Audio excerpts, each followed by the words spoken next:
Hello and welcome to a weekend news episode of the Leveraging AI podcast, the podcast that shares practical, ethical ways to leverage AI to improve efficiency, grow your business, and advance your career. This is Isar Meitis, your host.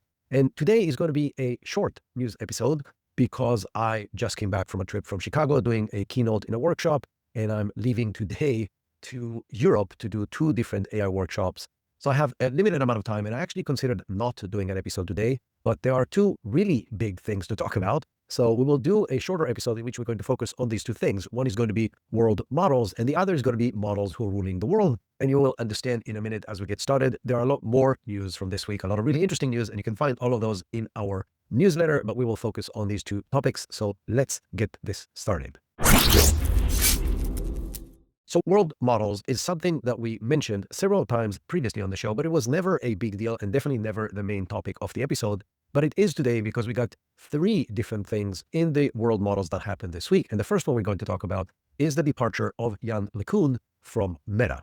So we talked about Jan LeCun many times before in the show. He is the chief scientist at Meta. He is a Turing Award winner. He was an NYU professor, and he's one of the pioneers of the current AI era. He has been the chief scientist in Meta, back then Facebook, since 2013. So he started AI research way before the whole ChatGPT craze, and he built the Facebook AI Research Lab, also known as FAIR. But before that, he has developed AlexNet, which he developed together with a student of his that was a really advanced visual analysis net, which was able to beat the legendary image net that existed before that by 10% for the first time any other model was beating that. So he was in the world of researching and developing visual aspects of AI way before the current era. He won the Turing Award together with Jeffrey Hinton and Yoshua Bengio, also known as the godfathers of AI. So he's been around the AI space longer than most scientists that are in it today. And he just announced that he's leaving Meta, and he's leaving Meta to develop his own company that will focus on world models.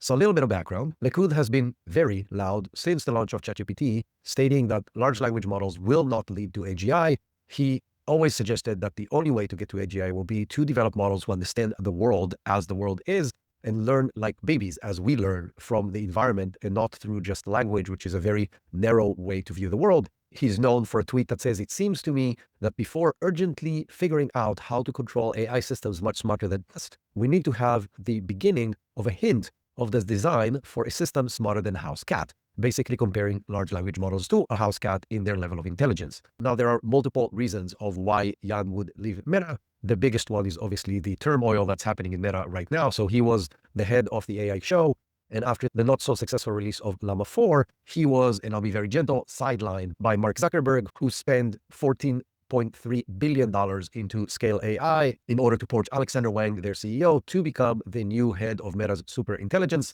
lab, which has also poached multiple scientists from the top leading competitors, spending hundreds of millions and sometimes billions in order to get this kind of talent. And since then, there's been a complete chaos over there. But it was very obvious that Jan LeCun is not in the center of this, and there's other people who will be. And so from a political perspective, it was a good time for him to leave. But I am pretty sure it is also going to make him extremely wealthy, because I'm pretty certain he'll be able to raise a few billions of dollars with evaluations of even more than that to build his AI world's vision, because there are more and more voices that are saying that this is the real way to move to an AGI future. Again, he's been definitely one of the key people that was driving this forward. Now, is that tied to his sources of visual aspects of AI?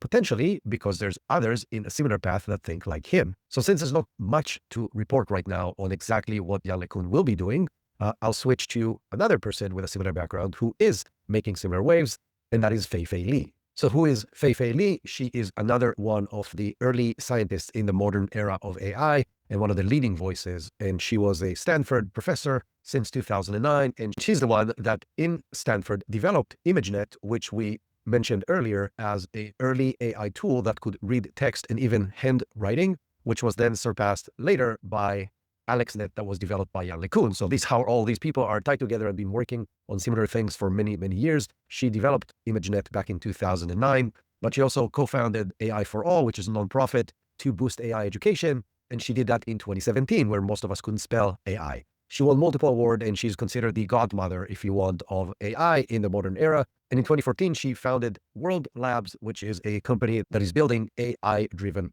worlds.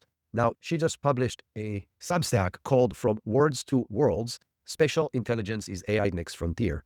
a quick summary of what is in that letter that will help you potentially understand why this is so important. So the idea is that AI, in order to make the next progress, needs to move beyond language and maybe images to understanding and interacting with a 3D physical and or virtual environments. She says that current AI, like ChatGPT, are wordsmiths in the dark, that they're eloquent but not grounded in physical reality or with a real deep understanding of how our world operates. So she's asking the question of what is spatial intelligence? And she's saying it's the ability to perceive, reason about, and interact with the physical world in a 3D space. And she's also saying that this is the foundation of our intelligence, of human cognition, and how we navigate, how we create, how we imagine, how we solve problems. It's all built on how we learn as babies before we even have a language.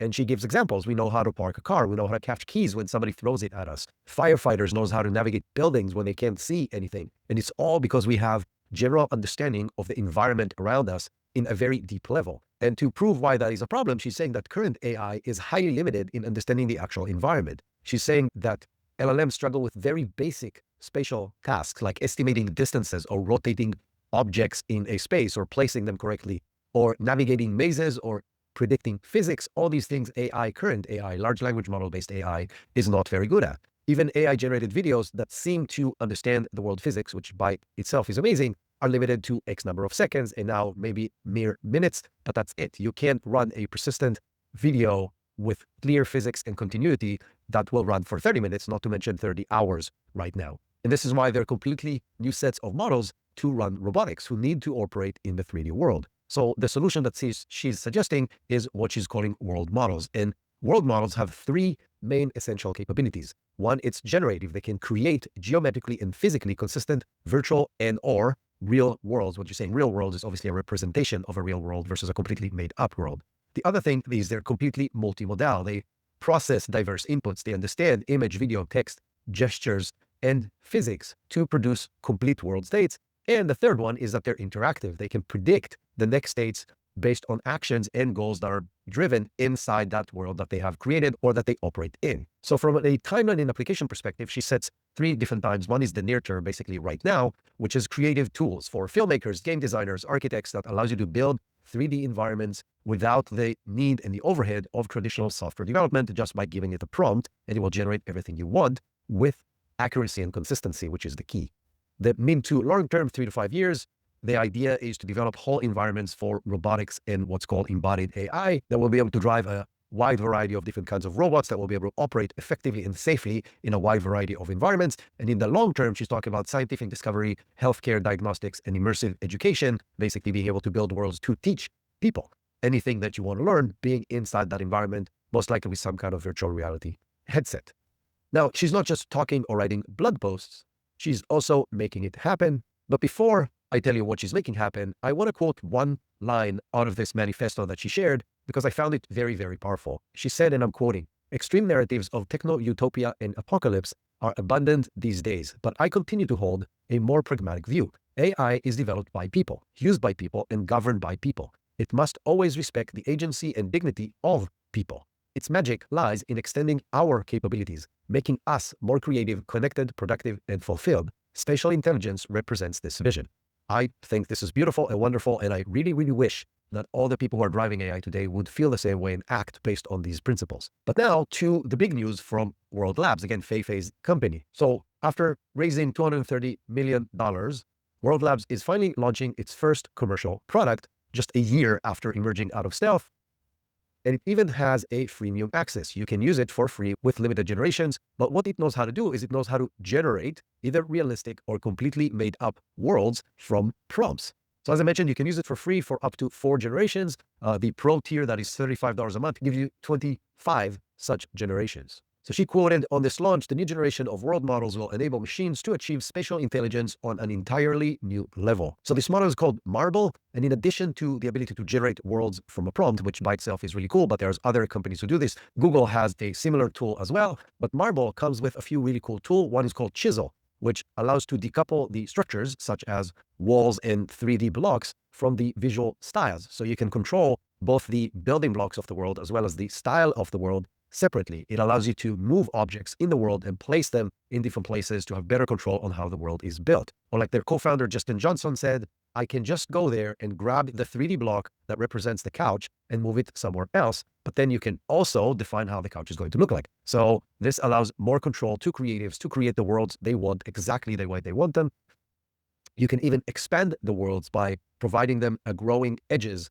And you can even use what they call a composer to merge scenes to create vast, bigger spaces, whether photorealistic or game-like outputs that can be exported in several different formats, either Gaussian splats, which is these environments that you can look through, or meshes or videos that can be ideal for either gaming or just to navigate with VR headsets. Now, in addition, they released a tool that allows Marble to create assets to existing graphic engines such as Unity and Unreal. So instead of just creating entire new worlds, you can create accurate 3D objects for existing engines, which dramatically will increase the pipeline of generation of 3D objects into the existing gaming universe. So to summarize this component about Li's ambitions, she said, our dreams of truly intelligent machines will not be complete without spatial intelligence. And this aligns perfectly with what Jan LeCun is doing.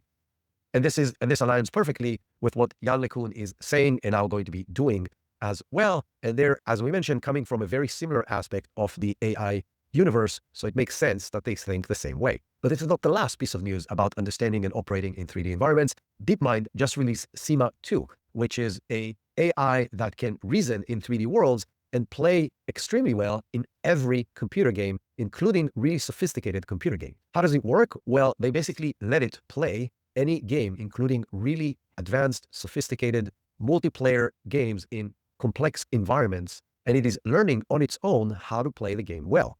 I'm not a gamer, but in the release notes, they shared several really sophisticated games like Mind Dojo or Aska that it was very successful in playing, learning over 600 skills and contextual reasoning in these games on its own. So how does it work? It's powered by Gemini models behind the scenes, and it understands the environment of the game, and it understands how the game works, and it can even communicate that, such as I'm going to the village center, or I'm finding a campfire, or things like that, because it understands how the game actually operates. It understands how to do really sophisticated aspects like mining different things in order to achieve other goals in the game. And it comes with zero human assistant. It basically plays the game on its own, Gemini's reasoning, trying to understand what the roles and the goals of the games are, and it learns how to operate in these worlds by itself. In the release notes of Sima 2, DeepMind highlights that gaming is a, quoting, incubator for general intelligence, and it is currently available only for a gated preview, but they are planning to release at least reports on everything that it does and can do later on. Now, why are we talking about an AI that can play games, and why does DeepMind think that it's an incubator for general intelligence? Well, here's a little story for you. I've been traveling literally every single week in the past, 8 to 12 weeks, something like that, seems forever, delivering either keynotes or AI workshops to companies and organizations. And I just came back from Chicago, and I had the opportunity to finally watch The Thinking Game. The Thinking Game is a movie about Demis Sabes and his quest for AI for humanity. If you want, those of you who don't know Demis, he's the founder and still the chief of Google DeepMind. Well, when he founded it, it was just DeepMind before Google bought them. I highly, highly recommend watching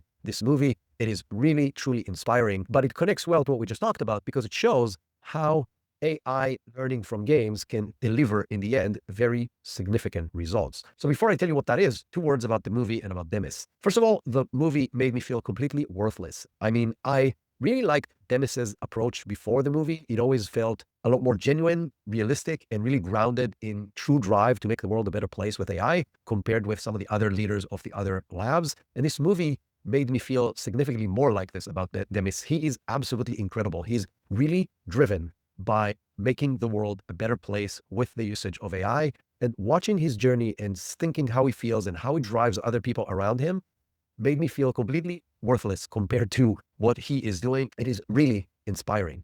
But to connect the dots to this segment of this podcast, as you probably know, Demis won the Nobel Prize for AlphaFold. AlphaFold is a model that can accurately predict protein folding. Now, why the hell does that matter? Because proteins are, if you want, the machinery of life.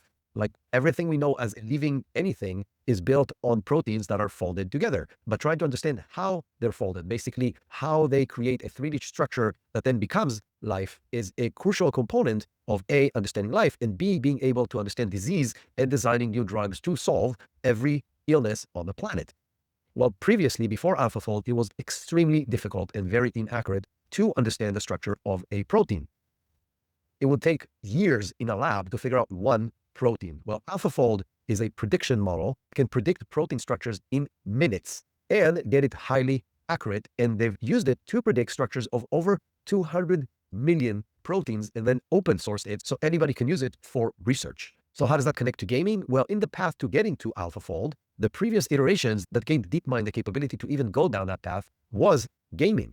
They have developed, many of you probably know of AlphaGo, which has beat Li Sedol and afterwards the Chinese world champions in the game of Go. So these attempts to have a model learn through a gaming process with clear goals and learning on its own how to play a game were the building blocks that allowed them to later on develop AlphaFold. And most of the big breakthroughs that DeepMind have created, and there's a long list of them, came from teaching AI to play games. So going from being able to play a single really sophisticated game like Go to being able to play any computer game on its own is a very big step on the path to AGI, and this is what DeepMind released right now. So that ends this topic. Now what you need to do is go and watch the movie, and we will switch to the next topic, which is the arrival of GPT-5.1 and the other models around it, and maybe the imminent release of Gemini 3.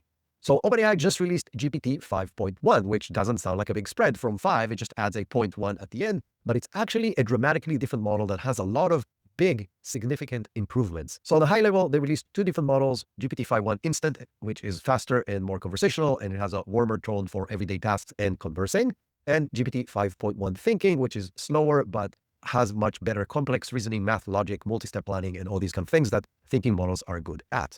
Now, what are the biggest differences? Well, first of all, it is a good combination of being A, smarter, and B, more natural and human-like. So it is better at instruction following and accuracy. It is more conversational and less robotic tone, which was one of the big pushbacks against GPT-5, and it has fewer hallucinations than GPT-5. All of these are awesome.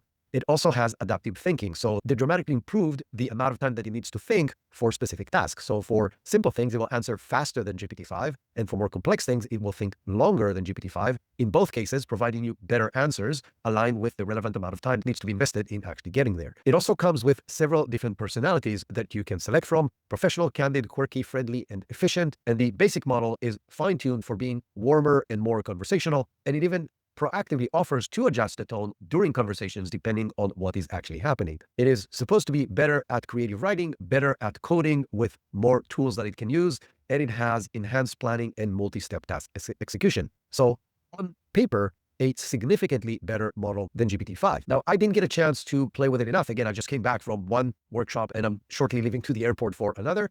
But I can say a few things on a high level. Better prompt coherence is always a good thing, especially as we're moving from basic simple things to more advanced and complex tasks that we want AI to achieve, and building agents and multi-step agents and multi-level agents. So following instructions accurately is a very big deal. But also being able to optimize the amount of time that the model thinks is a big deal. I've been recently using Claude a lot more than I've been using ChatGPT, and a lot more than I've been using Claude previously. So right now, Claude is my #1 go-to tool. I feel that it's better than ChatGPT in basically everything. I have only two annoying things with Claude, and one of them is that I feel that it thinks way too long on some things that are sometimes really basic. Like when I ask a really complex things, I understand, think as long as you want and get back to me. It actually dings you when it's done. So it's actually really cool. You don't have to actually sit there and wait. So what I've been doing recently is a lot of AI multitasking. I have multiple tabs open, some with ChatGPT, some with Claude, some with Grok, some with vibe coding tools, and they're all running in parallel and I'm jumping between them. And as they're thinking and doing their thing, I'm checking the status of another task, giving it my input and moving forward. And I find this to be extremely effective in being productive and generating a lot more in a given amount of time. And yet Claude, in some cases, thinks way too long on stuff that is very basic. And if GPT 5.1 can fix that and maybe write as good as Claude, that will be fantastic. And it will give more points to ChatGPT. By the way, the best tool right now from my perspective, as far as balancing speed and efficiency, is Grok. Grok will spit out answers immediately like the old models did when it has the answer, and will think longer for more complex tasks. And again, I think from a balance perspective, they got it right. So if GPT 5.1 moves in that direction, that would be great. From a personality perspective, I actually mentioned something that I think about it on our Community Friday AI Hangouts. Our AI Friday Hangouts is a community of people that care about AI, learning about AI, and we meet every Friday at 1 p.m. Eastern. More on that in a couple of minutes. But yesterday in this meeting, I shared that I think that AI personality should adapt to the task versus to the person. Because for brainstorming, I need a specific kind of personality. When I'm assessing strategic decision in my different businesses, I want a different personality. And when I'm asking for tactical, mundane tasks, I don't need any personality. Just do the thing that I'm asking you to do. And so if the model will learn to adapt to what I am doing and understand which personality I'm looking for at that time, that would be the most impactful for me. So when I shared that, one of the community members actually shared with me in real time during the meeting a link to Ethan Malik's post on LinkedIn. So those of you who don't know Ethan Malik, he's a professor and he's been sharing amazing insights both on LinkedIn and on X and on his blog about AI and its actual real day-to-day impact in different use cases. So definitely a person you want to follow. And he basically said similar things. He said that OpenAI has an interesting task in that 5.1 is really trying to balance between, and I'm quoting, people who want to chat with an AI seeking a quirky old buddy against pros that are craving every ounce of smarts around the stuff that they need to do for their business. And he shared something very similar to what I thought, that he thinks that AI should take different roles in specific instances versus having a personality that is fixed for specific individuals. He argued, and I'm quoting, who wants to talk to a cynic all the time? But then he said that you actually would want somebody cynic when you try to get real hard feedback on something that you need the feedback for. But the bottom line, it adds only a 0.1 to GPT-5, and yet it seems to be significantly better across multiple different things. And while maybe the technology is not a big jump forward, the access to the technology becomes significantly more effective, which, as I mentioned multiple times in the recent few months, the way we interact with these models, the tooling around these models will play a much bigger role than the technological advancements in these models because it just makes them more helpful, which is what you actually need. So whether the underlying model is the same, but you can get more out of it right now, that is a big step forward. Now, the release of GPT 5.1 without any lead time to it, and not too long after releasing GPT 5, is hinting, together with a very serious rumor mill on X, that Gemini 3 is imminent and it's potentially might be released in the next few days. However, other stuff happened this week that puts a question mark to that. So several different extremely powerful Chinese models were released in the last 10 days. Moonshot just released Kimi K2 Thinking, which is not just another model. It is a model that plays a very significant role in the crazy AI race between the US and China. So Kimi K2 scores 44.9 on humanity's last exam, which we talked about several times on the show. It's 2,500 questions of the hardest questions that the people who put this benchmark together could harvest from experts across multiple disciplinaries. And 44.9 puts it at the #1 spot in the world on this benchmark, outpacing GPT-5 and Anthropic Claude Sonnet 4.5. And it's currently #1, and it's outpacing GPT-5 and Anthropic Claude Sonnet 4.5, which are the most advanced models in the Western Hemisphere. Now, this new reasoning-focused variant of Kimi K2 also excels in coding and agentic tasks and logical problem solving, and it is showing very, very clearly that China is not behind in the AI race. Didi Das, who is a partner at Menlo Ventures, said, and I'm quoting, "Today is a turning point in AI. A Chinese open source model is #1." So we are very close to the end of the year, and this is another DeepSeek moment, which is how we started the year. So if you remember, in the beginning of 2025, the world was shocked by DeepSeek's first release, a Chinese model, open source model that was at par or very close to that with the leading models from the West at a significantly lower cost of development and significantly lower cost to use the model. Well, this release of Kimi K2 is that on steroids. It's actually better than the Western models on several different benchmarks. Now, to put things in perspective, on the LM Arena, on the overall chart, the one that combines all the different aspects, including hard prompts and coding and math and creative writing and instructions following and all of that, it is currently sharing the 8th point, where it's #1 in math, #2 in creative writing, and #3 in coding, and again, #8 overall. But it is not the only model that was just released from China. 2 different models from Baidu were released this week. One is a thinking version of Ernie 4.5, which is using only 3 billion active parameters out of 28 billion total parameters through mixture of experts architecture, which many of the new models are doing. But the fact that it can run with only 3 billion parameters enables it to run on a single 80 gigabytes GPU, which is something you can have on the computer in your house. One of the things it excels at is visual reasoning, and it can, as they're saying, zoom in and out on specific aspects of the image, finding specific details. It is very good at tracking events across videos and even solving STEM photo-based problems, outpacing GPT-5 High and Gemini 2.5 Pro in document and chart benchmarks, despite using a fraction of the resources that they need to use.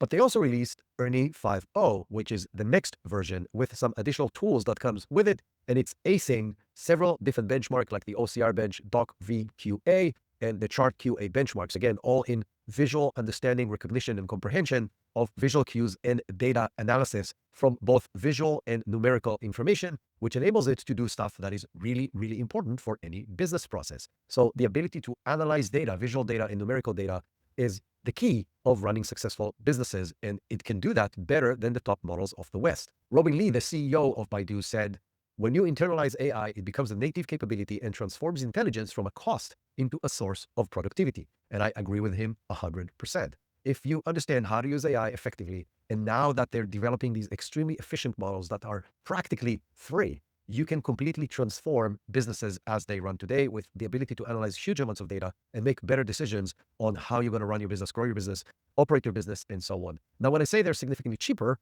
here is the cost of this model compared to the models from the West. So if you don't know, all these models, when you run them through the API, are measured by the cost per million tokens. GPT 5.1 price is $1.25 for every million tokens. For every million input tokens, basically what you type into the model, the prompts that you're giving, and it's $10 per every million tokens on the output, the answer you're getting from ChatGPT. So $1.25 and $10. Ernie 5 costs $0.00085 per input token and $0.0034 for an output token. That is almost 1,500 times cheaper for input tokens and almost 3 times cheaper on the output tokens. But they're not the last model that we're going to talk about that came out of China that is extremely powerful. Zipu, which is a new company that just launched a model in September called GLM 4.6, just claiming really high scores on the leaderboard as well. So as an example, on the web development leaderboard on the LM Arena, GLM 4.6 is now number 5.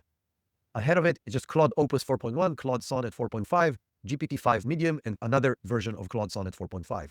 Behind it, there are Coin 3 Minimax, which is a Chinese model, and Gemini 2.5 Pro, and Grok Code, and other tools. So on numbers 5, 6, and 7 on the web development, we now have AI tools that are significantly cheaper than the equivalents from the West. As you remember, I told you last week that Jensen Huang said that China is winning the AI race. Now, while he has a clear agenda when he's saying that, it is currently unclear who's actually winning the race, and definitely not who is going to win the race eventually. But there's one thing that is as clear as daylight, and that is when it comes to building highly capable and highly efficient models, China is currently kicking ass. It is developing models that are significantly more efficient than the Western models, both in the cost of creating them and definitely in the cost of running them. And why does that matter? It matters because while people are right now willing to pay a premium for the most advanced model in the world, this will stop sometime very, very soon, because when the models become good enough to do a task, then you start looking at cost, right? So maybe the other model, maybe Claude 4.5 Sonnet is the best coding tool out there right now. That is obvious across multiple benchmarks and on the LM Arena. But it is 15x and in some cases 100x more expensive. Is it worth it when you're going to generate huge amounts of code with it? The answer is, it depends on the use case, but it's definitely not the correct answer every single time, which means more and more companies are going to move to Chinese models and use them as the backbone of what they are going to develop next, just because of cost. Which leads me to the big critical question that is the outcome of that, which is Gemini 3 really far ahead with a big enough gap from these Chinese models? Will it be able to compete with them on quality and on cost?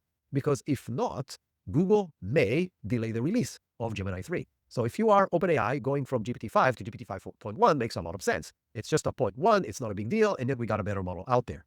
But if you're releasing a major model that is supposed to be the backbone of your AI deliverables in the next 6 months, it cannot be behind open source, nearly free models from China across more or less any important benchmark.